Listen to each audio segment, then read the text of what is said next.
안녕하십니까?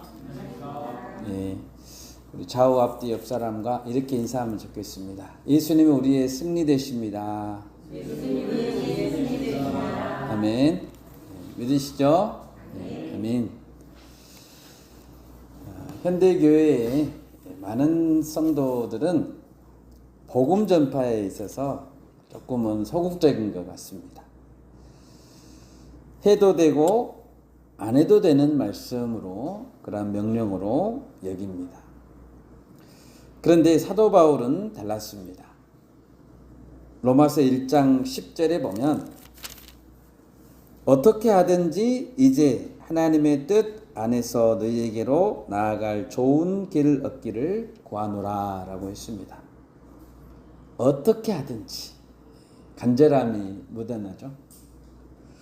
또 방금 읽은 15절에서도 그러므로 나는 할 수 있는 대로 로마에 있는 너희에게도 복음 전하기를 원하노라 라고 하고 있습니다.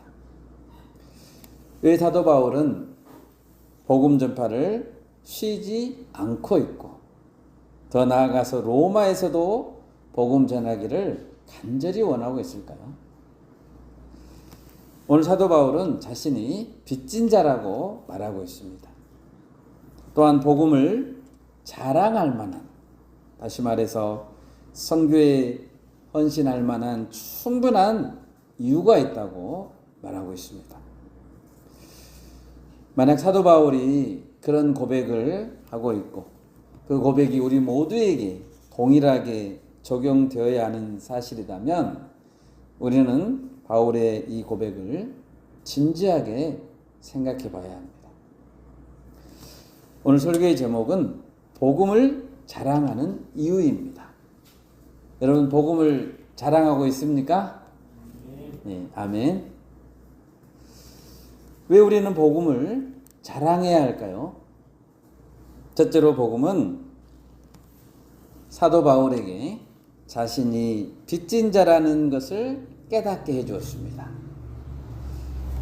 우리는 누구나 빚지기를 싫어하죠. 속담에 빚진 사람은 발 뻗고 잠도 잘 수 없다라는 속담도 있습니다. 한번 생각해 봅시다. 상상해 봅시다. 만약 내가 100억 정도의 빚을 지고 있다고 생각해 봅시다. 100억 정도. 빚을 졌어요. 여러분 갑자기 답답해지시죠? 네. 100억을 갚아야 됩니다. 어떻게 갚아야 되죠? 빚을 다 갚을 때까지 몸도 마음도 자유롭지 못할 것입니다. 종종 우리가 영화를 보면 사채 빚을 끌어다 쓰다가 비극을 맞는 그런 이야기가 많이 소재로 등장하죠. 빚은 가급적 지지 말아야 합니다. 단 몇만 원이라도 꿨다면 빨리 갚아야 됩니다. 그게 빚입니다. 그런데 14절에서 사도 바울은 자기 자신은 빚진 자다라고 말하고 있습니다. 그것도 평생에 갚지 못할 큰 빚을 진 자라고 자신을 여기고 있습니다. 고린도전서 9장 16절에서 사도 바울은 이렇게 고백했습니다.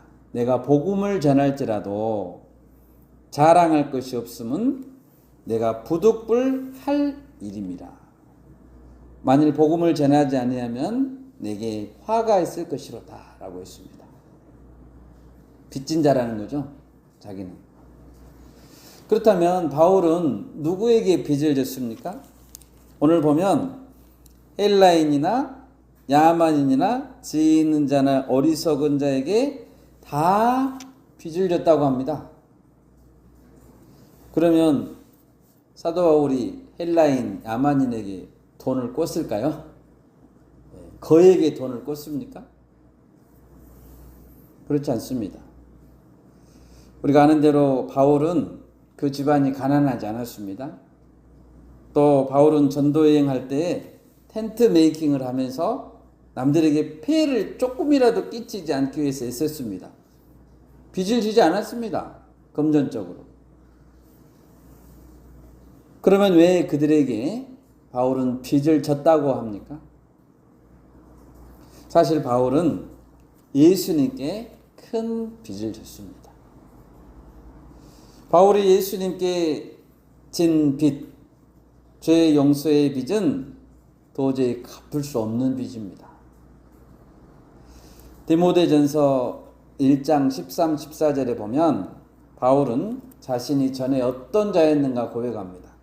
내가 전에는 비방자요, 박해자요, 폭행자였으나 도리어 긍휼을 입은 것은 내가 믿지 아니할 때에 알지 못하고 행하였음이라. 우리 주의 은혜가 그리스도 예수 안에 있는 믿음과 사랑과 함께 넘치도록 풍성하였다라고 했습니다. 주님의 은혜가 넘치도록 풍성했다는 것입니다. 다 빚이죠. 예수님은 단번에 바울이 진 빚을 탕감해 줬습니다. 그것은 일방적으로 탕감해 주신 것입니다. 그리고 그 금액에, 그 진 빚에 원금과 이자를 쳐서 갚으라고도 요구하지 않았습니다. 갚으라고 요구하지 않았습니다. 대신 예수님은 바울에게 뭔가 귀중한 것을 전달하라고 맡겼습니다. 여러분, 그것도 빚입니다. 뭔가 귀중한 것을 너는 전달해야 돼. 여러분, 이것도 빚이에요. 바울이 헬라인 야만인들에게 빌리지는 않았지만 만약 귀중한 것, 값비싼 것을 그들에게 전달하라고 임무를 부여받았다면 바울은 완전히 전달하기까지 헬라인 야만인들에게 빚진 상태가 되는 것입니다. 여러분, 우리 모두도 마찬가지입니다. 우리 모두는 갚을 수 없을 만큼의 빚을 예수님께로부터 탕감받았습니다. 여러분 믿으십니까? 아멘. 이제 우리도 예수님의 복음을 맡았습니다. 예수님의 복음 우리에게 맡겨주셨습니다. 그러므로 우리는 빚진 상태가 된 것입니다. 우리 모두는 빚진 상태입니다. 빚진 상태. 바울은 언제 자신이 빚진 자라는 사실을 깨달았습니까? 저 빚이 내가 갚아야 될 빚이다. 내 빚이다. 라고 생각이 든 때는 언제였습니까? 바로 예수님이 자신을 인격적으로 만나 주셨을 때입니다. 그 전까지는 빚진 자라고 생각 안 했습니다. 바울은 사흘 동안 육신의 눈이 멀어버렸습니다. 그리고 그 대신 마음의 눈이 떠졌습니다. 자신이 어떤 자인가를 깨닫게 했습니다. 아, 내가 빚진 자구나. 그리고 예수님은 아나니아라는 사람을 통해서도 예수님의 뜻을 전달해 줬습니다. 예수님은 성경을 묵상하고 연구하는 가운데 복음을 가르쳐 주셔서 바울 자신이 빚진 자라는 사실을 깨닫게 해주셨습니다. 바울이 갚아야 될 빚은 무엇입니까? 예수님은 아나니아에게 바울이 어떤 일을 맡은 자인가를 말씀해 줬습니다. 우리 찾아볼까요? 사도행전 9장 15, 16절입니다. 사도행전 9장 15, 16절 우리 같이 찾아서 읽어보겠습니다. 사도행전 9장 15, 16절 같이 읽습니다. 주께서 이르시되 가라, 이 사람은 내 이름을 이방인과 임금들과 이스라엘 자손들에게 전하기 위하여 택한 나의 그릇이라. 그가 내 이름을 위하여 얼마나 고난을 받아야 할 것을 내가 그에게 보이리라 하시니. 아멘. 이 말씀에 따르면 예수 그리스도의 이름을 전하는 일, 이것이 바울에게 맡겨진 빚이었습니다. 또 예수님께서 바울에게 남겨놓은 바울 몫의 고난, 16절에 그렇게 되어 있죠. 내 이름을 위하여 얼마나 고난을 받아야 할 것을 이라고 말하고 있습니다. 그러니까 예수님이 바울에게 바울 몫의 고난을 남겨뒀어요. 예수님이 주신 겁니다. 그것도 바울이 갚아야 될 빚이에요. 예수님은 바울과 또 제자들에게 복음 전하는 일만 맡긴 것은 아닙니다. 예수님 자신도 복음 전하는 일만 하신 건 아니죠. 예수님 이 땅에서 무슨 일 하셨습니까? 선포하는 일, 가르치시는 일, 치유하는 일도 하셨습니다. 연약한 자를 돌보고 싸매주는 일도 제자들이 해야 될 빚입니다. 갚아야 될 빚입니다. 우리 마태복음 25장 44, 45절을 찾아보겠습니다. 마태복음 25장 44, 45절 우리 같이 한번 읽겠습니다. 그들도 대답하여 이르되 주여 우리가 어느 때 주께서 줄이신 것이나 목마르신 것이나 나그네 되신 것이나 홀 벗으신 것이나 병드신 것이나 옥에 갇히신 것을 보고 공양하지 아니하다이까. 이에 임금이 대답하여 이르시되 내가 진실로 너희에게 이르노니 이 지극히 작은 자 하나에게 하지 아니한 것이 곧 내게 하지 아니한 것이니라 하시리니. 아멘.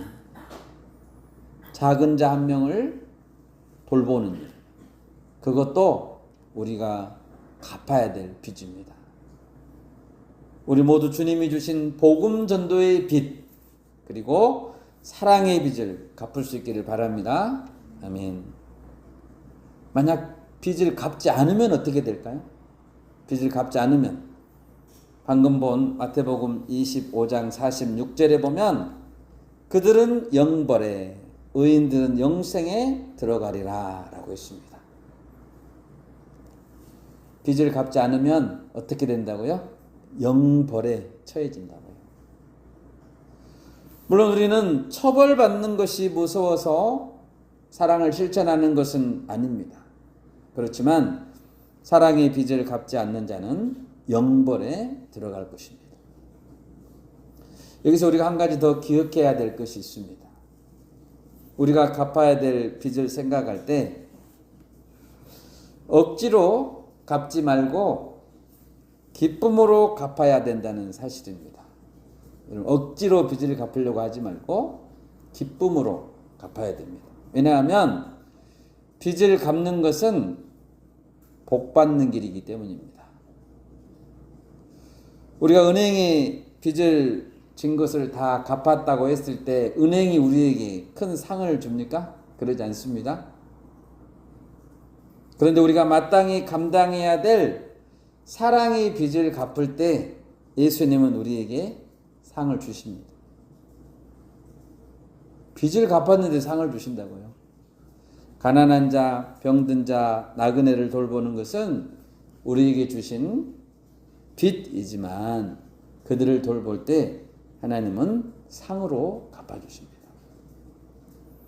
조금 전에 읽은 마태복음 25장 34절을 보면 예수님은 약한 자, 병든 자를 돌보라고 하시면서 그 서두에 이렇게 말씀했습니다. 34절을 보시면 그때 임금이 그 오른편에 있는 자들에게 이르시되 내 아버지께 복받을 자들이여 라고 했죠. 복받을 자들이여 나와 창세로부터 너희를 위하여 예비된 나라를 상속받으라 라고 했습니다. 그러니까 연약한 자, 가난한 자, 병든 자를 돌보는 것은 어떤 일이라고요? 복받을 일이에요. 여러분 복 받고 싶으시죠? 네, 그러면 그들을 돌보시기 바랍니다. 빚을 갚는 것도 되지만 아버지께 복을 받을 이유가 되는 것입니다. 여러분 빚을 꼭 갚아야겠다는 마음은 율법주의가 아닙니다. 우리 모두에게 주어진 거룩한 명령이고 즐거운 의무입니다. 그래서 바울은 로마에까지 가서 복음을 전하겠다라고 한 것입니다. 로마에까지 가서 복음을 전하는 것은 억지로 누가 시킨 것이 아닙니다. 바울은 로마교회 성도들 얼굴도 잘 모릅니다. 한 번도 지금 가본 적이 없어요. 얼굴도 모르는데 가서 빚을 갚겠다고 하는 거예요. 지금. 여러분 우리 바울교회는 누구에게 빚을 졌습니까? 우리 모두는 다 빚진 자라고 했잖아요. 우리는 이 시대 청년들에게 빚을 졌습니다. 대학생들에게 우리는 빚을 졌습니다. 우리 빚 갚아야 해요. 우리는 그들의 얼굴을 잘 모릅니다. 누가 학교에 다니는지도 모릅니다. 그런데 우리는 그들을 도와달라고 하나님께 기도하고 복음을 깨닫게 해달라고 기도하고 있습니다. 또 열방의 민족들에게 나아가서 그리스도의 사랑을 우리는 전하고자 합니다. 우리는 그들을 다 알지 못합니다. 그렇지만 왜 그 나라까지 가고자 합니까? 그들에게 빚진 자들이기 때문입니다. 여러분 믿으십시오. 아멘. 우리는 빚진 자들. 어떤 분들은 자기가 빚을 갚아야 될 자가 아니라 채권자처럼 행동하는 자들이 있습니다. 자기 권리를 먼저 주장하는 자들이 있습니다. 이렇게 해주면 빚 갚을게요. 마치 하나님은 먼저 복을 주어야만 하는 분인 것처럼, 마치 우리가 복을 하나님께 맡겨놓은 것처럼 하나님 복을 주십시오. 그러면 제가 이렇게 하겠습니다라고 말하는 자들이 있습니다. 잘못된 생각입니다. 사람들을 위해서, 연약한 자를 위해서 돕고 나누고 헌신하는 것을 인심 쓰는 것처럼 생각합니다. 자기 것을 떼어서 나누어 주는 것처럼 생각합니다. 시간이 남고 물질이 남으면 생각해 봐서 섬기겠다라고 말합니다. 얼마나 잘못된 생각입니까? 여러분, 우리는 모두 빚진 자입니다. 우리는 평생 이 명령을 지키기 위해서 살아야 합니다. 지키기 싫은 법을 억지로 지키려는 마음에서가 아니라 주인에게 감사하는 마음에서 지킬 수 있기를 바랍니다. 아멘.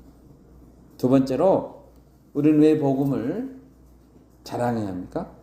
복음은 믿는 자에게 구원을 주시는 능력이 있기 때문입니다. 오늘날 사회적인 분위기를 보면 전도하는 것을 싫어합니다.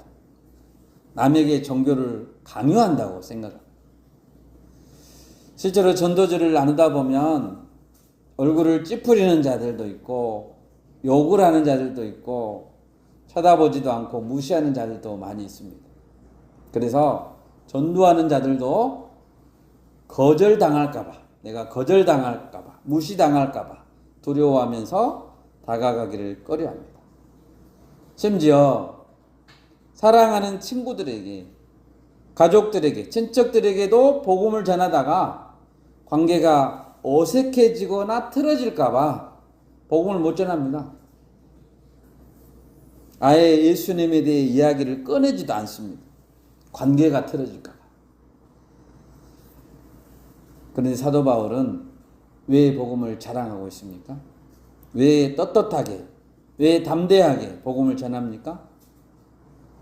우리 고린도전서 1장 22절에서 24절을 찾아보겠습니다. 유대인은 표적을 구하고 헬라인은 지혜를 찾으나 우리는 십자가에 못 박힌 그리스도를 전하니 유대인에게는 거리끼는 것이요 이방인에게는 미련한 것이로되 오직 부르심을 받은 자들에게는 유대인이나 헬라인이나 그리스도는 하나님의 능력이요 하나님의 지혜니라. 아멘.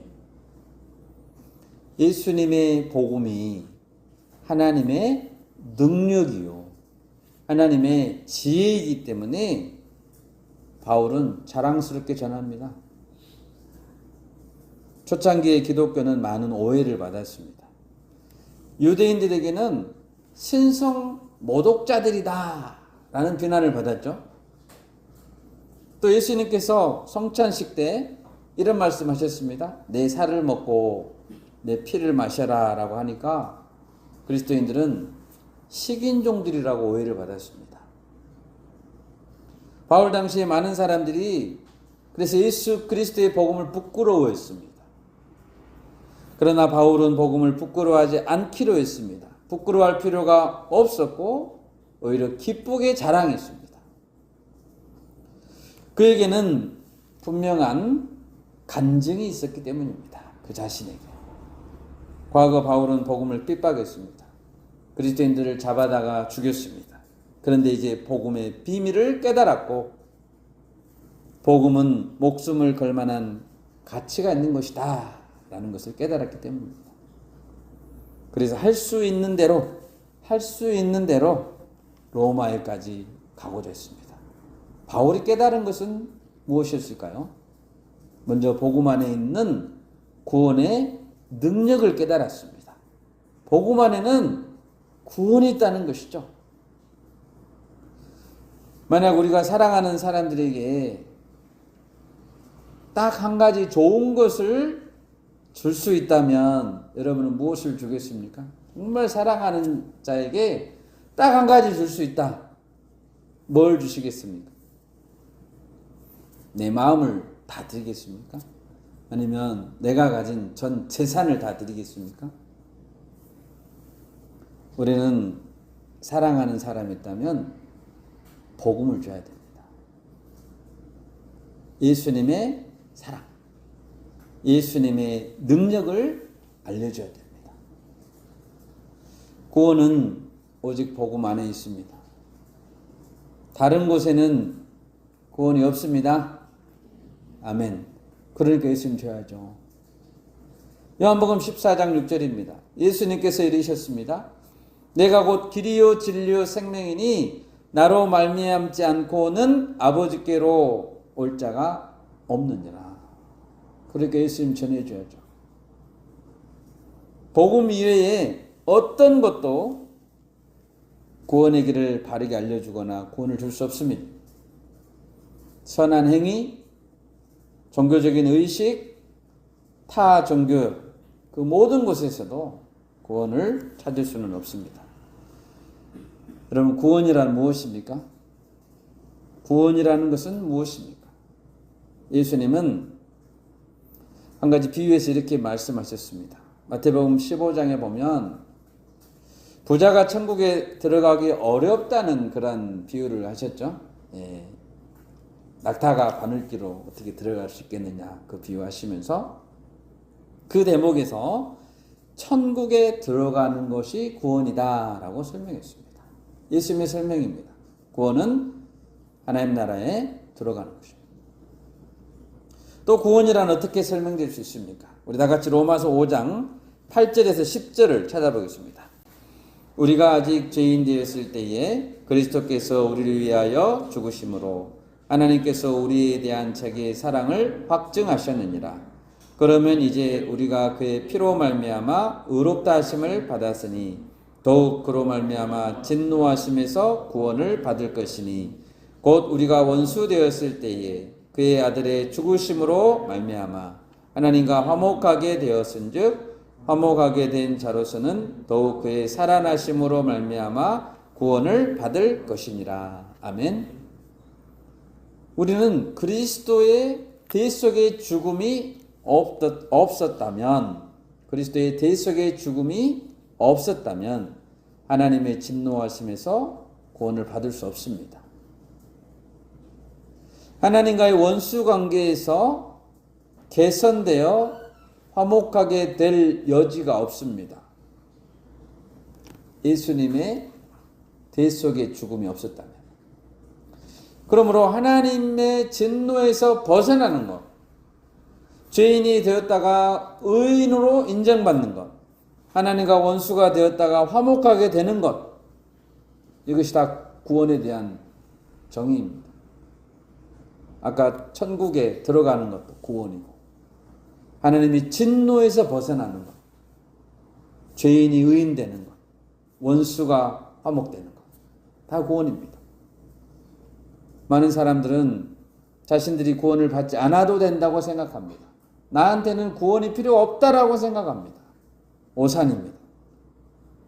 하나님의 진노의 결과, 원수됨의 결과, 지옥의 고통을 잠시라도 체험한다면 구원받지 않아도 된다는 생각을 두 번 다시 하지 않을 것입니다. 여러분, 우리는 다 구원 받아야 합니다. 예외가 없습니다. 인간의 비극은 죄인 스스로 구원의 능력을 가질 수 없다는 것입니다. 구원은 반드시 하나님께서 주도하셔서 하나님이 마련한 방법대로 나아가야 이루어질 수 있습니다. 그래서 복음은 우리가 얼마나 지독한 죄인들이고 그 죄에서 어떻게 해야 구원을 받을 수 있는지를 가르쳐 줍니다. 그것이 복음에 나와 있습니다. 복음에. 그러니까 복음은 믿는 자에게 구원을 주는 능력이 있는 것입니다. 그래서 우리는 자랑해야 되는 것이죠. 부끄럽게 여길 것이 아닙니다. 뿐만 아니라 구원은 이 땅에서의 참 만족, 이 땅에서의 평안과 희락을 줍니다. 하나님 나라에 들어가는 것뿐만 아니라 이 땅에서 복음이 주는 구원은 딱딱하고 몸이 건조한 것이 아닙니다. 구원은 기쁨이고 희락입니다. 여러분 기쁨과 희락을 가지고 살고 계십니까? 구원받는 자인데, 구원받은 자인데. 미국에 유명한 존 파이퍼 목사님이라는 분이 계십니다. 그의 별명은 기독교 희락주의자입니다. 희락주의자. 그는 이렇게 주장합니다. 우리가 하나님 안에서 가장 만족할 때, 우리가 만족할 때 하나님께서 우리 안에서 가장 큰 영광을 받으신다라고 하십니다. 맞는 말이죠? 우리는 하나님이 이루신 구원 안에서 만족을 느낀다는 것입니다. 하나님은 우리의 불행을 통해 영광을 받는 게 아닙니다. 우리의 슬픔을 통해서 영광을 받으시는 게 아닙니다. 하나님 우리가 행복하기를 원하십니다. 우리가 기뻐하기를 원하십니다. 웨스트민스터 소요리문답 1문은 이것이죠. 사람이 제일 되는 목적은 무엇인가? 답이 이것입니다. 사람의 제일 되는 목적은 하나님을 영화롭게 하고 그를 영원토록 즐거워하는 것이다 라고 했습니다. 여러분 즐거우신가요? 즐거우셔야 합니다. 즐겁지 않다면 하나님 주신 구원을 누리지 못하는 것입니다. 우리가 하나님 안에서 즐거워하고 기뻐하고 만족하고 행복을 느끼는 것은 하나님을 영화롭게 하는 것입니다. 우리가 기뻐할 때 하나님이 얼마나 좋으시겠어요. 자신의 자녀들인데 자녀들이 슬퍼하고 힘들고 괴로워하면 아버지가 좋겠어요? 이 땅에서 즐거워하고 기뻐하고 만족하는 것, 그것은 영원한 구원을 받은 자에게 덤으로 주어지는 현재적인 구원입니다. 우리의 기쁨의 궁극적인 원천은 하나님이십니다. 하나님의 구원은 죽고 난 다음에 우리가 천국에 들어가는 것만을 의미하지 않습니다. 이 땅에서도 우리는 하나님 안에서 즐거움을 발견해야 되는 것입니다. 복음을 통해 구원받은 자는 그것을 발견할 것입니다. 여러분 구원의 기쁨을 누리고 계십니까? 아멘. 만약에 내가 기쁨을 누리지 못한다면 여러분의 신앙을 점검해야 됩니다. 우리가 이미 사망에서 생명으로 옮겨진 자라면서요. 우리는 사망에서 생명으로 옮겨졌죠? 아멘. 이 땅의 가치관이 아닌 천국의 가치관을 따라 사는 기쁨, 만족을 누려야 합니다. 이 땅에 살지만 동시에 천국을 바라보고 천국을 준비하고 기대하고 바라보면서 하나님과 날마다 깊은 교제를 나누는 삶을 사는 것이 우리 기쁨이 되어야 됩니다. 우리 갈라디아서 2장 20절 같이 읽겠습니다. 갈라디아서 2장 20절 같이 읽습니다. 내가 그리스도와 함께 십자가에 못 박혔나니 그런즉 이제는 내가 사는 것이 아니요 오직 내 안에 그리스도께서 사시는 것이라. 이제 내가 육체 가운데 사는 것은 나를 사랑하사 나를 위하여 자기 자신을 버리신 하나님의 아들을 믿는 믿음 안에서 사는 것이라. 아멘. 이제 내가 사는 것은 이라고 했죠. 이 땅에 사는 삶을 이야기하고 있습니다. 지금 천국을 이야기하는 게 아니에요. 죽어서 가는 천국. 이 땅에 내가 어떻게 살아야 되는 거예요. 나를 사랑하사 나를 위하여 자기 자신을 버리신 하나님의 아들을 믿는 믿음 안에서 사는 것, 그것이 현재적인 구원을 누리는 삶인 것입니다. 복음 안에는 구원의 능력이 있음을 믿습니다. 요즘 많은 교회들, 또 많은 교회 설교들이 축복과 성공의 비결, 혹은 즐거운 공동체 생활, 혹은 사회 봉사 활동 등에 대한 주제를 더 좋아합니다. 그런 주제를 더 듣기를 또 좋아해요. 설교를 듣는 자들이. 그러나 우리는 십자가, 고난, 헌신, 천국과 지옥, 이런 주제에 대해서 부끄러워하지 말아야 됩니다. 그 안에서 누리는 진정한 기쁨을 맛보아야 합니다. 그 복음 안에 기쁨과 능력을 맛보고 우리는 마음껏 이 복음을, 순수 복음을 자랑할 수 있어야 하겠습니다. 마지막 세 번째로, 복음에는 하나님의 의가 나타나 있습니다. 하나님의 의가. 17절을 보십시오. 복음에는 하나님의 의가 나타나 있습니다. 하나님의 의라는 것은 하나님으로부터 오는 의다라는 뜻입니다. 우리가 믿을 때 하나님은 우리를 의롭게 여기십니다. 믿음으로 믿음에 이르게 한다는 뜻도, 하나님께서 의롭다고 여겨주시는 일은 오직 믿음에 근거하여 일어난다라는 뜻입니다. 의는 오직 믿음으로 삽니다.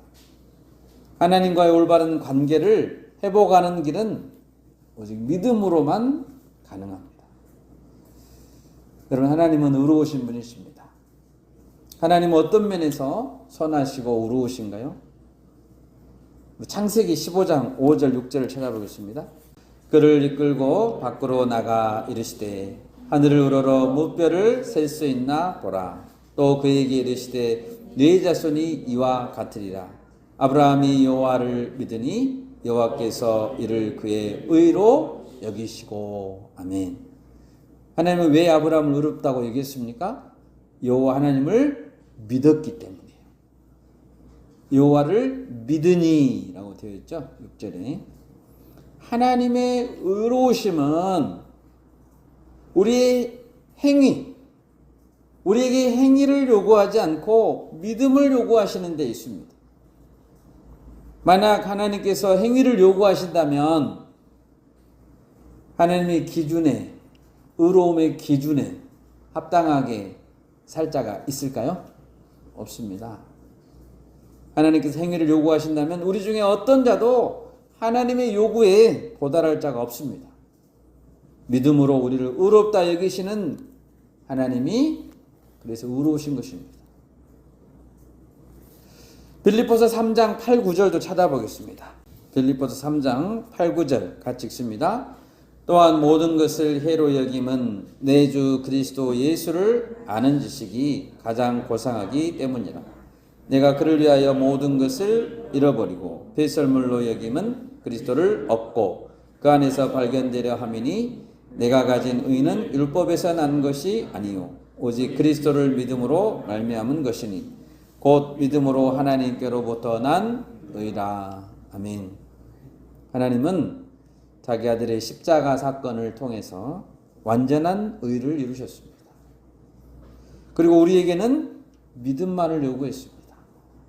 의는 하나님께서 다 이루시고 우리에게는 믿음만 요구하셨다. 그러므로 의로움은 우리에게서 난 것이 아닙니다. 하나님께서 주신 선물인 것입니다. 마지막으로 로마서 3장 21절에서 24절 찾아보겠습니다. 이제는 율법 외에 하나님의 한 의가 나타났으니 율법과 선지자들에게 증거를 받은 것이라. 곧 예수 그리스도를 믿음으로 말미암아 모든 믿는 자에게 미치는 하나님의 의니 차별이 없느니라. 모든 사람이 죄를 범하였음에 하나님의 영광에 이르지 못하더니 그리스도 예수 안에 있는 속량으로 말미암아 하나님의 은혜로 값없이 의롭다 하심을 얻은 자 되었느니라. 아멘.